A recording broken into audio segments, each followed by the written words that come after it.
오늘 하나님 말씀 함께 읽겠습니다.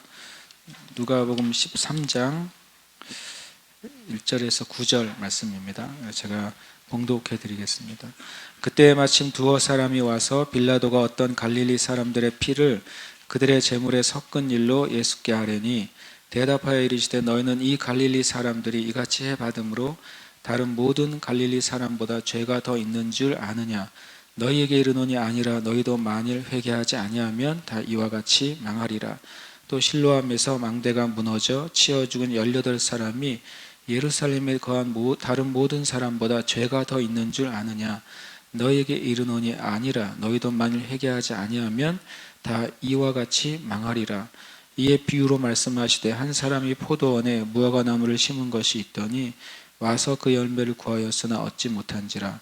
포도원 지기에게 이르되 내가 3년을 와서 이 무화과 나무에서 열매를 구하되 얻지 못하니 찍어버리라. 어찌 땅만 버리게 하겠느냐. 대답하여 이르되 주인이여 금년에도 그대로 두소서. 내가 두루 파고 거름을 줄이니 이후에 만일 열매가 열면 좋거니와 그렇지 않으면 찍어버리소서 하였다 하시니라. 아멘. 여러분과 저에게 개인적으로 인생에 허락된 시간이 있습니다. 아멘. 여러분 건강하게 오래오래 장수하면서 하나님의 일 하시길 축복합니다. 여러분과 제가 건강하게 오래오래 살아도 허락된 남은 시간이 있어요. 그렇죠? 근데 또 국가적으로도 허락된 시간이 있습니다. 우리 대한민국에 지금 허락된 시간들이 있잖아요. 그런 시간들 안에 우리가 이 대한민국을 위해 기도하지 않는다면 하나님 주님께서 주님의 일을 하실 거예요. 그렇죠? 근데 우리에게 물으실 거예요. 내가 너의 대한민국에서 나의 일을 할 때 너는 나와 함께 있었느냐? 함께 있는 것이 뭡니까? 주님의 마음을 구하고 주님의 뜻을 구하고 주님과 마음을 함께 하는 거예요. 주님께서 물으실 거예요. 근데 오늘 말씀엔 또 회개를 위한 허락된 시간이 있다고 말씀하세요. 참 공교롭게도 이번 주에 저 말고 저는 이제 믿음에 대해서 말씀을 나눴고요. 그 목사님께서 이제 5번 3시간씩 나는 주제가 뭐였냐면 회개와 순종이셨어요. 그래서 회개해야 될 목록을 성경에서 찾으셔서 66가지를 찾아서 그걸 이제 나누면서 그걸 이제 설명해 줬어요. 그래서 프린트를 나눠주셨더라고요. 그래서 제가 이제 또 한마디 해가지고 사건을 일으켰는데 그날 끝나고 제가 목사님 너무 참 말씀해 주셔서 감사하다고 그러면서 목사님 너무 착하신 것 같다. 나 같았으면 이랬죠. 나 같았으면 그 66개 있는 회개 목록의 말씀을 다 적으라고 할 텐데요. 그랬어요. 그랬더니 그 목사님이 다음날 아침에 같이 온 고 목사님이 그러는데 나 같았으면 그 구절을 다 적게 했을 거라고 얘기를 들었는데 그거 좋은 것 같다. 그러면서 갑자기 여러분 오늘 안으로 처음에는 오늘 안으로 그러는 거예요. 시간도 밥 먹을 시간도 빡빡하고 오늘 안으로 그 구절을 다 적으세요 그러더라고요. 다음날 이제 하루 더 연장해 줬는데 그래서 제가 이제 놀란 건 그렇게 갑작스럽게 요구를 했잖아요. 그런데 그 다음부터 그 형제 자매들이 밥만 먹고 오면 앉아서 적는 거예요. 자기 전에도 적는 거예요. 구절이 말씀이 66개인데 66개가 아니더라고요. 보니까 무지 많더라고요. 그래가지고 그 제 목록, 그리고 이제 그 목사님이 새벽에 기도할 때 제 목록을 펴놓고 말씀을 읽으면서 성령님께서 나에게 이 죄에 대해서 말씀하실 게 있는지 물어봐라. 나는 그 죄를 짓지 않았어요 라고 말하지 말고 그 말씀을 읽고 말씀에서 그 죄에서 뭐라고 말씀하시는지. 그래서 저도 적었습니다.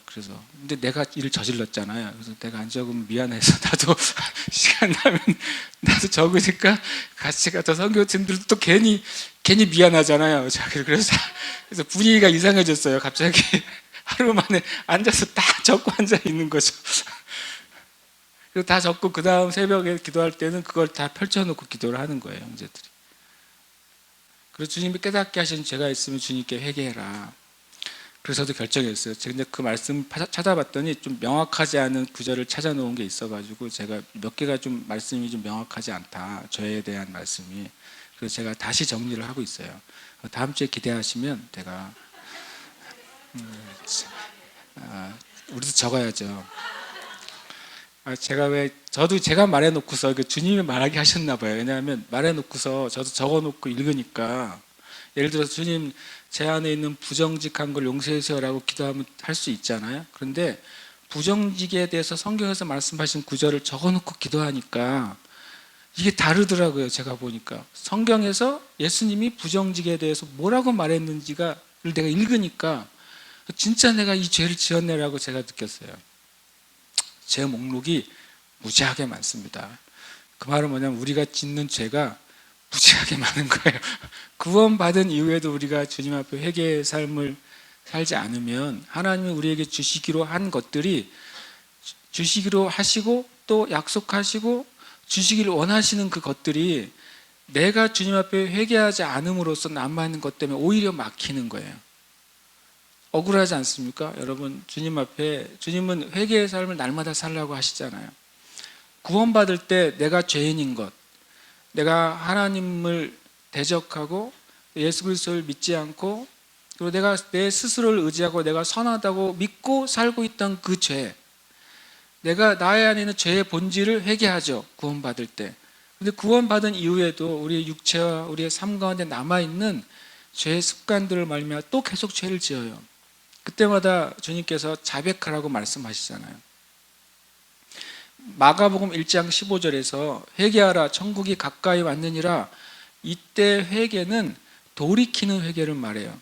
그동안 이쪽 길로 가다가 그 삶을 완전히 돌이키는 회개를 말하는 거예요. 그것이 구원받는 회개예요. 내가 나를 믿고 어떤 세상을 믿고 나의 육체적인 것을 믿고 그렇게 인생을 살다가 이제는 이것이 구원받는 길이 아니고 영생 얻는 길이 아니구나라는 걸 깨닫고 내가 주님 앞에 그것을 고백하고 이제 하나님께로 돌이키는 회개가 마가복음 1장 15절에 회개하라 그 회개예요. 그건 구원에 이르는 회개죠. 요한 1서 1장 9절에 만일 우리가 우리 죄를 자백하면 이 자백은 뭐냐면 고백하는 회개예요. 구원받은 하나님의 백성들이 삶을 살아가면서 내가 실수하잖아요. 아직 성숙하지 못해서 실수합니다. 아직 내 안에 다뤄지지 않는 죄 때문에 또 죄를 지어요. 아직도 남아있는 육신의 정욕 때문에 죄를 지어요. 그때는 어떻게 해야 돼요? 자백하는 회개하는 삶을 살아야 돼요. 바울 사도가 이런 말을 했어요. 나는 날마다 죽노라.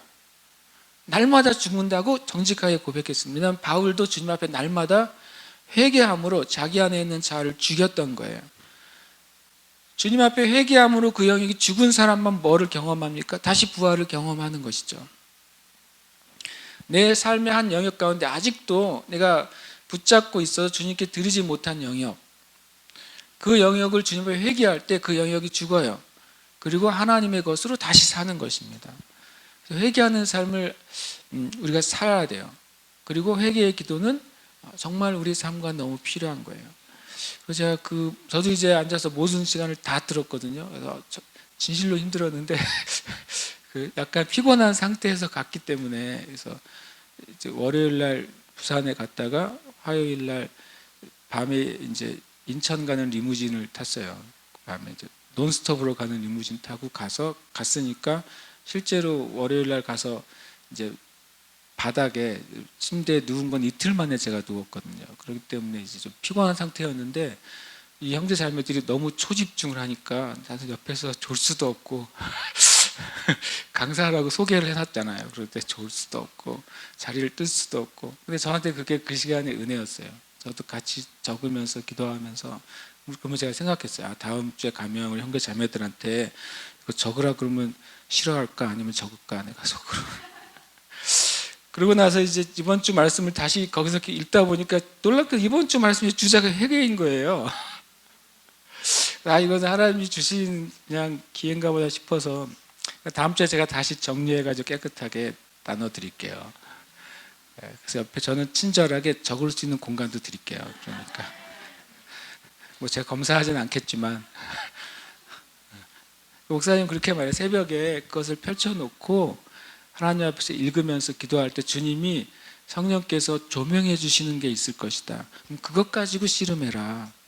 뭐 주문 외듯이 무슨 죄 줄줄줄 나열하면서 기도하라는 게 아니라, 그러나 말씀에서 말씀하시는 것이 성령님께서 나에게 비춰주시면 그건 씨름해야 될 문제가 아니냐는 거죠.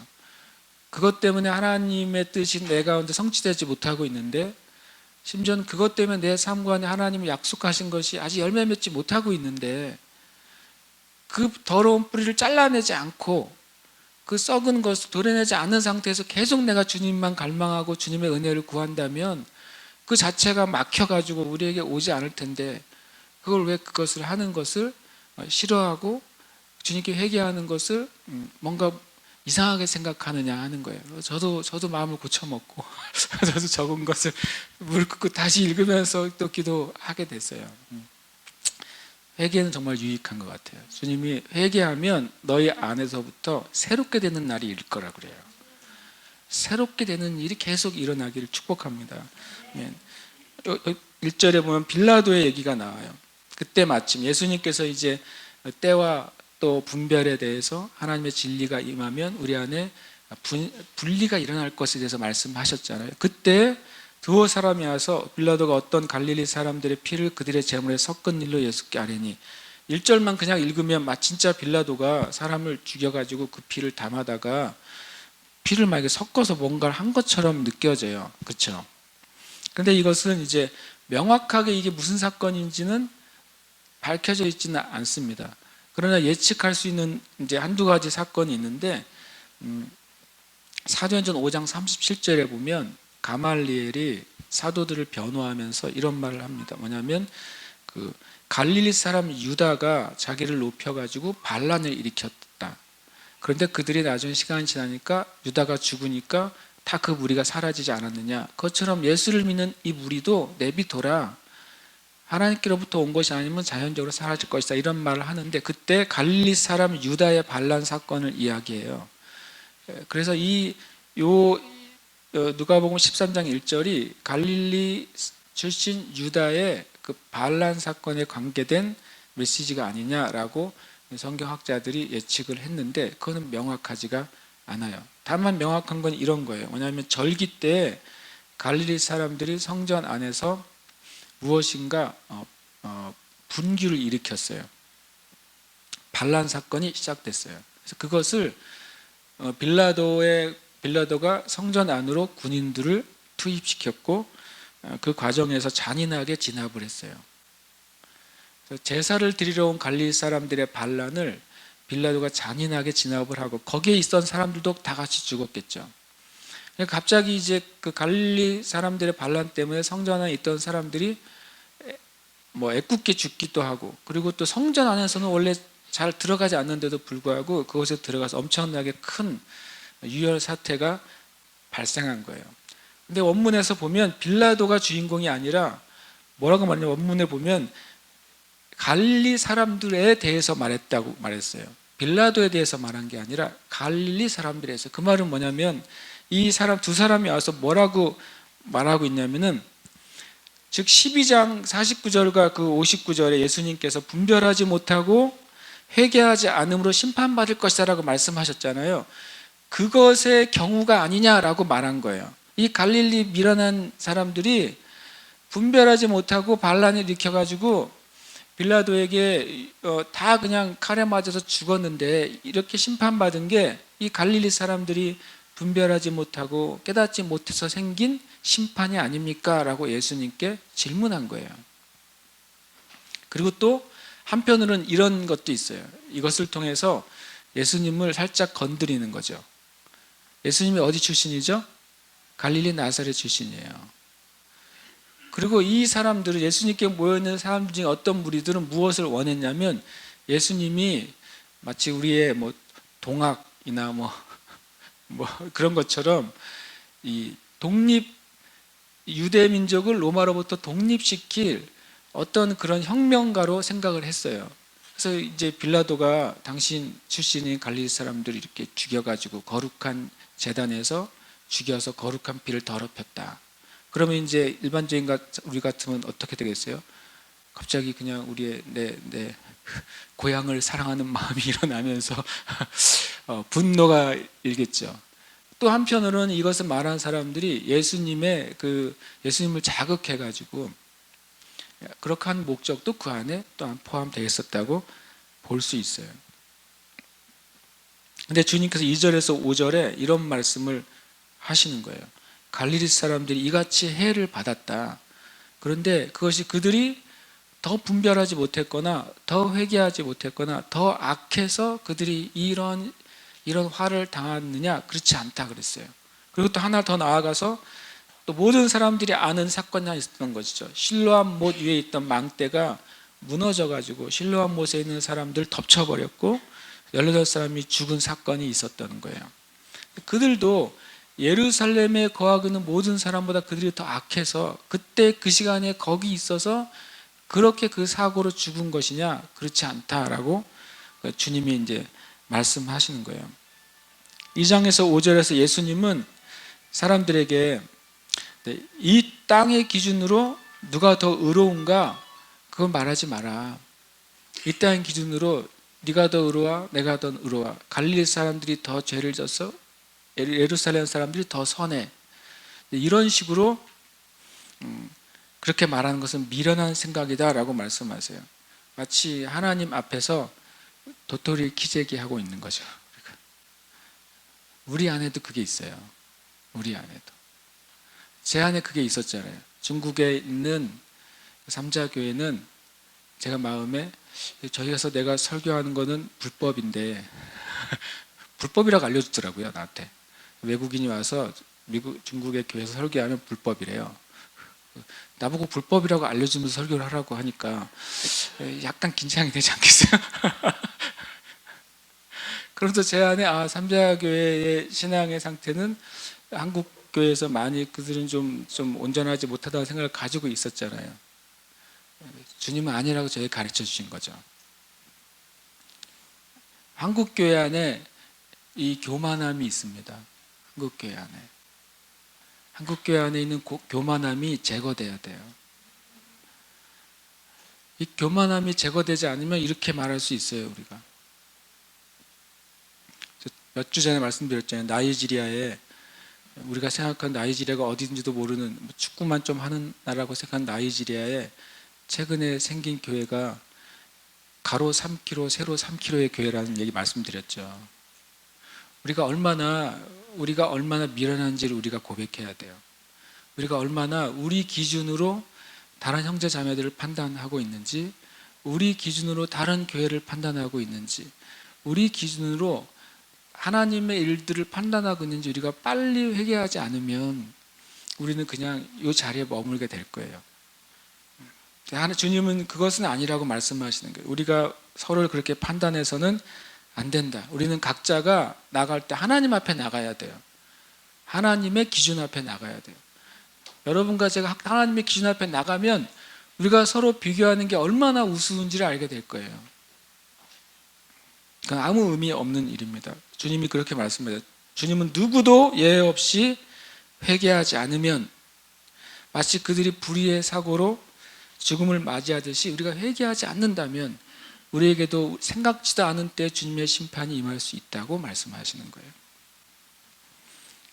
우리 회개하지 않는 상태가 심판과 멸망을 불러오는 거예요.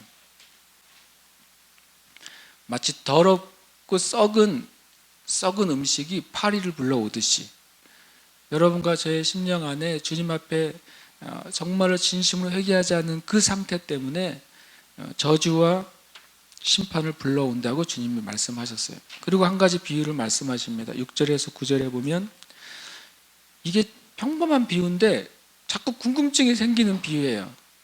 이 비유로 말씀하시되 한 사람이 포도원에 무화과나무를 심은 것이 있더니 이랬어요. 전 처음에 그냥 읽었는데 다시 읽고 다시 계속 읽다 보니까 묘하잖아요. 포도원이에요. 포도원이면 포도를 심어야죠. 그렇지 않습니까?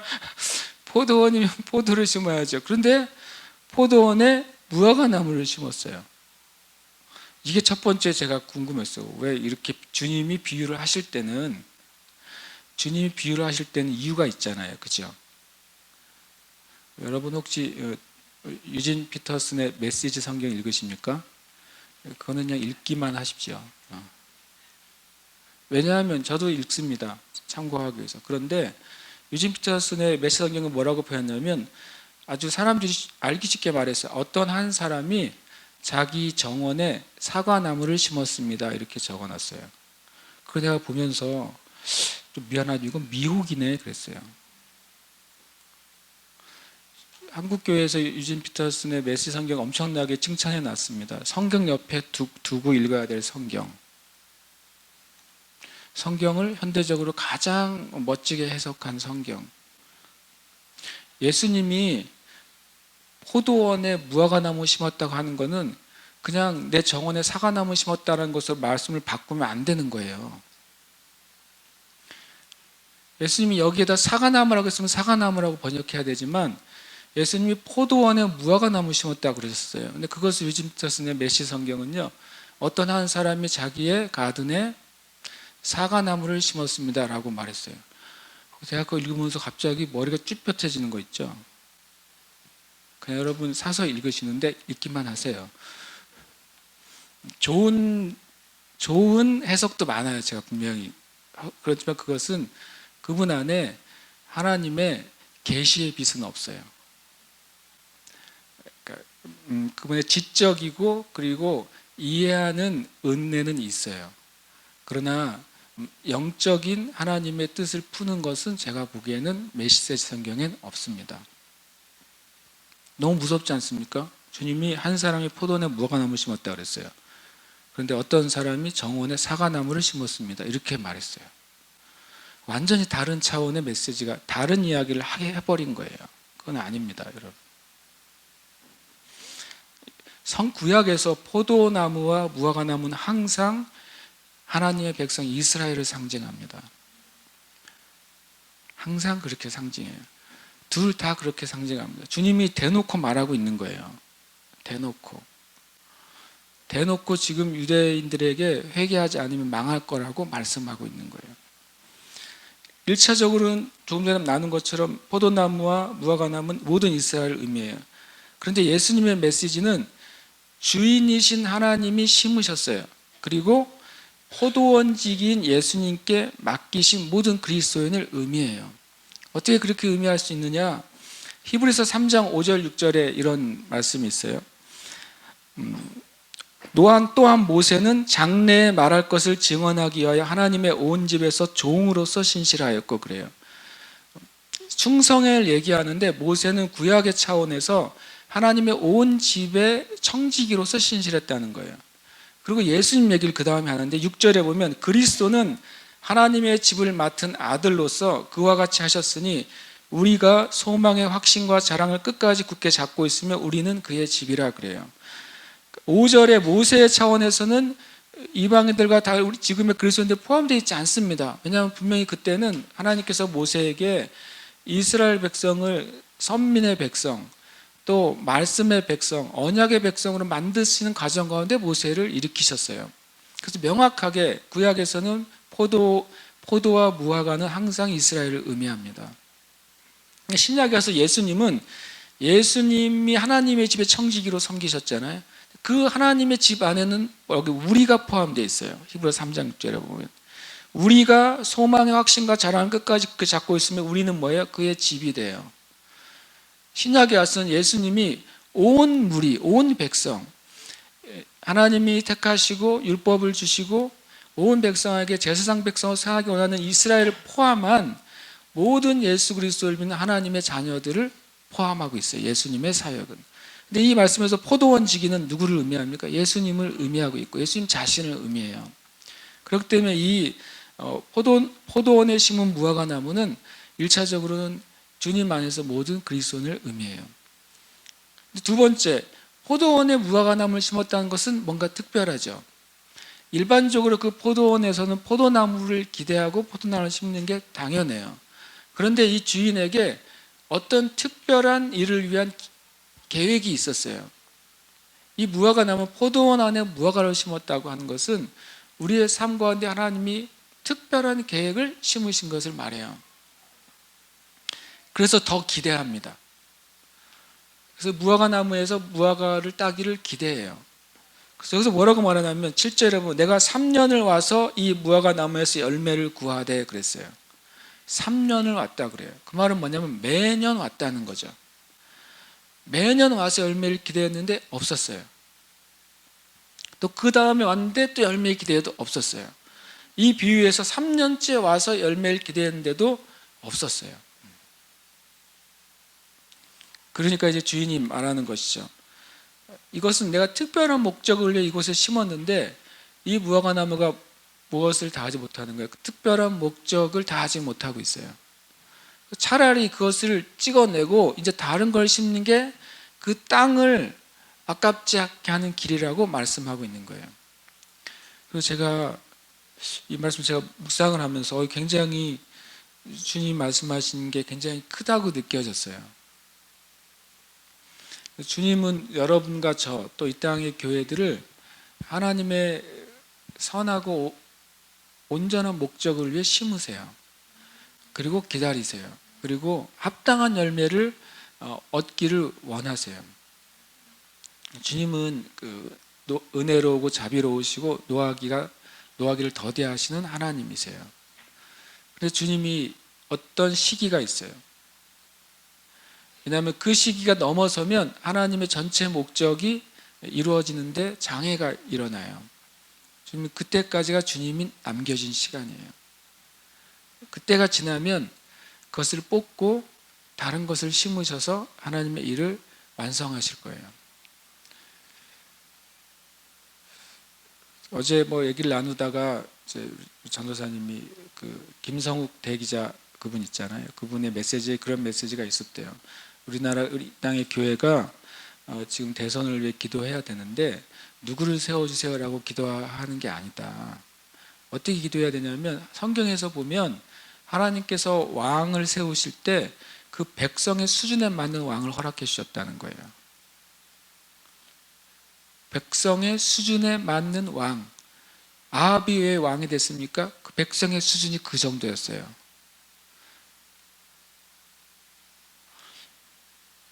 누구를 원망하겠어요? 그럼 이 나라에 누가 세워질지는 주님의 손에 있잖아요. 그럼 뭘 위해 기도해야 돼요?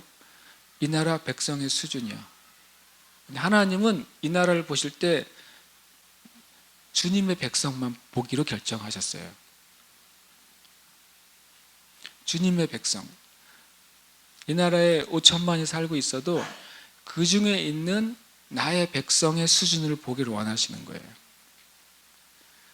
이 땅의 교회의 수준을 보고 다음에 세워질 대통령을 주님이 결정하실 거란 말이에요. 그래서 우리가 정말로 주님 앞에 기도해야 돼요. 주님, 이 땅에 하나님의 백성들의 영적인 상태를 바꿔주세요. 먼저 주님, 나의 심령이 주님 앞에 갈아엎어지게 해주세요. 내 마음이 주님 앞에 바로 서게 해주세요. 그것이 우리가 기도해야 될 실은 방향이라고 저도 그에 정말 동의를 하게 돼요. 주님이 뭐라면 이런 표현을 하신 거예요. 어찌 땅만 버리겠느냐. 이 말이 참 두렵습니다. 어찌 땅만 버리겠느냐. 계속 열매 맺지 않는 나무에 하나님의 자원들이 계속 부어지는데 그것이 헛되다면 어찌 땅만 버리겠느냐. 하나님은 이 땅과 이 땅에 있는 백성들을 사랑하시거든요. 그래서 하나님의 것이 헛되게 쏟아지는 것을 정말로 원하지 않으시거든요.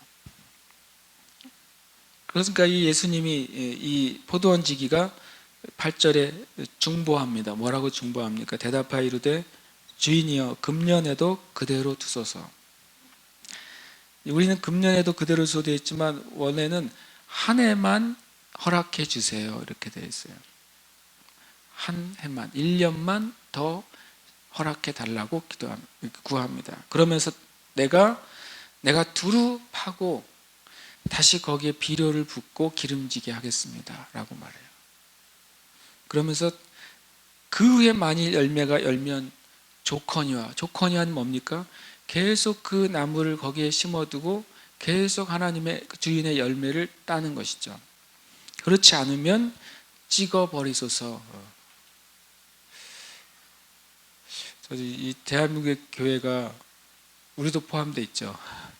우리가 이 메시지를 들어야 된다고 믿어요. 우리가 이 메시지를 겸손하고 그리고 진지하게 받아야 돼요. 주님, 우리는 이 땅의 교회는 또 나는 주님이 기대하신 열매를 맺고 있습니까? 아니면 나는 내가 원하는 열매를 맺지 못해서 안달을 하고 있습니까? 내가 원하는 열매, 내가 기뻐하는 열매, 내가 설정해 놓고 주님 이렇게 되면 주님의 영광을 드러내는 것입니다 라고 생각하는 그 열매, 우리가 빨리 거기서부터 벗어나지 않으면 예수님의 중보가 있어요. 정해진 기한이 있고 예수님의 중보로 더해진 기간이 있어요. 지금의 말세가 더해진 기간이에요. 주님이 더 참으신다고 성경은 표현하시잖아요. 이것은 더해지는 거예요. 그래서 그 더해지는 게 영원하지 않다는 것입니다. 영원하지 않아요. 남겨진 시간이 있어요. 그때 주님께서는 뭐라고 하면 주님은 주님의 일을 하시겠다고 말씀하셨어요. 한번 두고 봅시다. 내년까지 열매가 맺나 안 맺나 이렇게 말씀한 게 아니에요. 내가 그 전에 했던 것보다 더 하겠다고 말씀하시는 거예요. 그 땅 주위를 두루 파겠다고 말씀하세요. 원래는 그 무화과나무 주변을 다 파겠다고 말해요. 실제로 유대에서 무화과나무에 거름을 주는 일은 별로 없다고 합니다. 왜냐하면 무화과나무는 자생력이 강하고 잘 맺는데요. 그런데 이제 거기 돼가지고 안 되니까 이 포도원지기가 뭐라고 말합니까? 내가 그 주변의 땅을 두루 파겠다. 두루 파면서 어떤 일이 벌어지겠어요? 그 주변과 분리가 일어나겠죠. 만약에 혹시 이 땅으로부터 이 무화과나무에게 잘못된 게 들어온 게 있다면 파면서 어떻게 되겠습니까? 그거를 제거가 되겠죠. 그 다음에 판 자리에다가 이제는 내가 거름을 주겠다고 말씀하시는 거예요.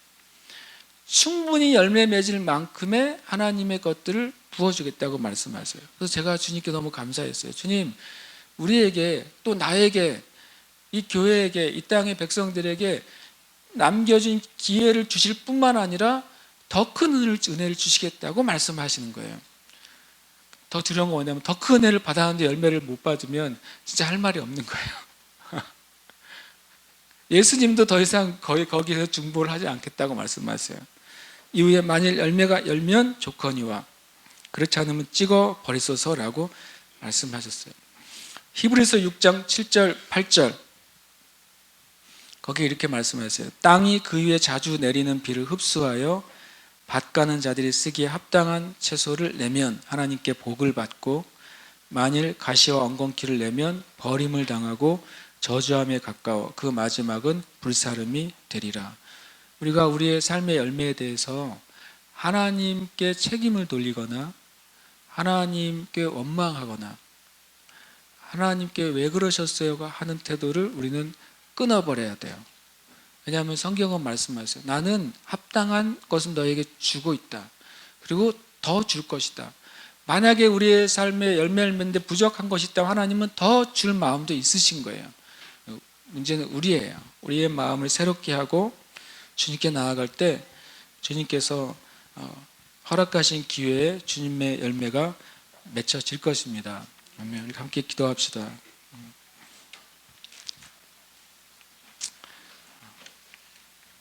저는 이 말씀을 묵상하면서 그냥 저 자신을 보게 됐어요.